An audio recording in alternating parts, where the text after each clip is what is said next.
Assalamualaikum warahmatullahi wabarakatuh. Perkenalkan, nama saya Sefri Hidayat. Saya dari jurusan Pendidikan Bahasa Indonesia Universitas Siliwangi. Pada kesempatan kali ini, saya akan menyampaikan materi pembelajaran tentang teks ceramah. Mohon disimak baik-baik ya.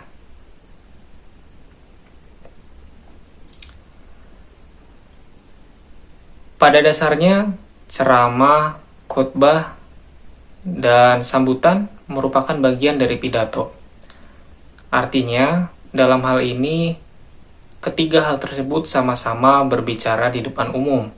Hanya saja hal yang disampaikan berbeda, dan ketiganya sama-sama memiliki sifat persuasif. Kali ini saya akan menyampaikan dua pokok bahasan, yaitu yang pertama tentang unsur-unsur teks ceramah, dan yang kedua tentang struktur teks ceramah. Mari kita mulai pada pembahasan yang pertama tentang unsur-unsur teks ceramah. Unsur-unsur ceramah ada 5. Yang pertama adalah penceramah. Tentu saja, untuk melakukan kegiatan ceramah harus ada seorang penceramah. Penceramah adalah orang yang melakukan kegiatan ceramah. Selayaknya seorang penceramah harus memiliki ilmu yang mumpuni untuk disampaikan kepada orang-orang yang mendengarkan ceramah. Akan lebih baik apabila seorang penceramah memiliki kemampuan untuk menggugah atau memotivasi orang yang mendengarkan ceramah dari orang tersebut.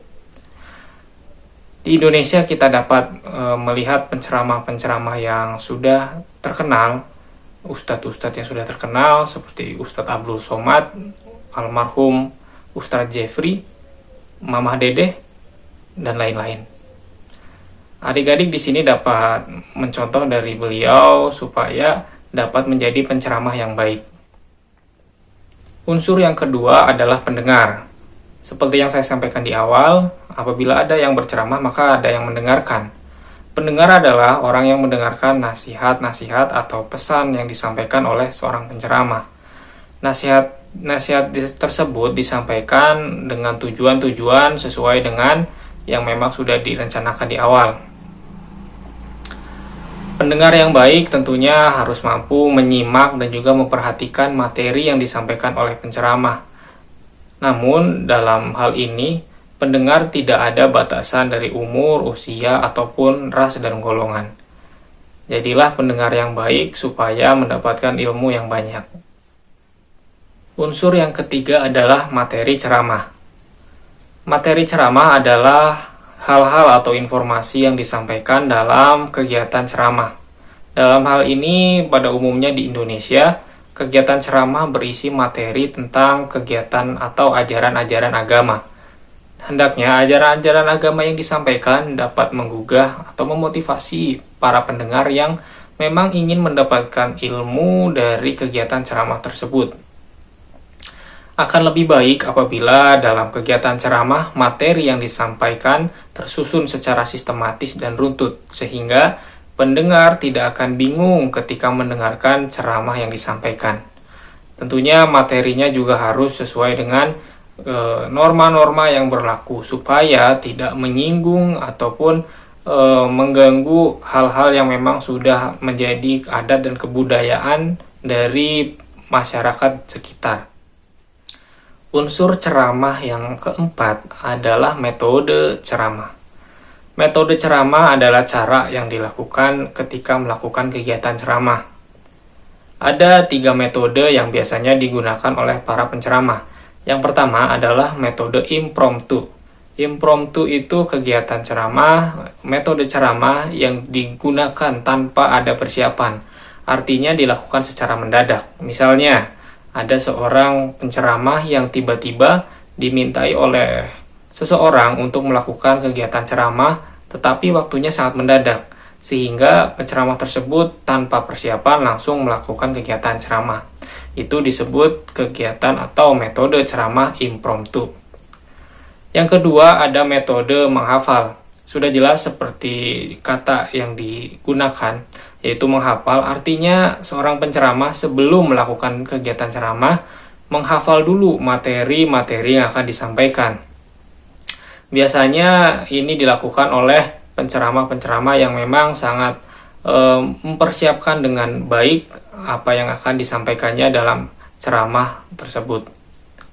Yang ketiga adalah metode membaca naskah. Nah, metode membaca naskah ini biasanya dilakukan oleh penceramah-penceramah yang takut atau khawatir apabila ada kesalahan, sehingga penceramah tersebut membawa catatan atau naskah untuk dibaca. Apabila kita mengaitkannya dengan pidato, kita tentu saja sering melihat tokoh-tokoh negara ini melakukan kegiatan pidato ataupun ceramah menggunakan teks. Misalnya Bapak Jokowi ketika ceramah ataupun berpidato di depan umum menggunakan teks supaya sesuai dengan yang ditulis, seperti itu.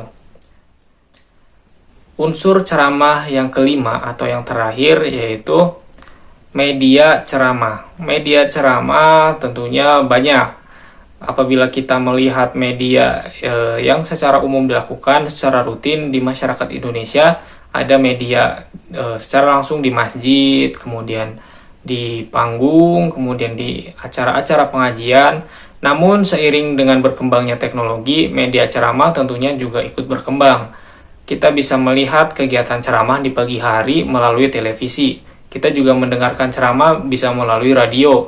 Bahkan untuk saat ini kita dapat mengakses kapan saja ceramah-ceramah yang ada di sosial media, di YouTube, di Facebook, ataupun di media yang lainnya melalui gawai masing-masing. Dan ini tentunya memudahkan kita untuk mendengarkan ceramah. Demikian untuk materi pembelajaran yang pertama tentang unsur-unsur ceramah. Semoga apa yang disampaikan dapat memotivasi adik-adik dalam belajar berceramah. Terima kasih, dan kita akan berlanjut di video selanjutnya untuk membahas tentang struktur ceramah. Wassalamualaikum warahmatullahi wabarakatuh.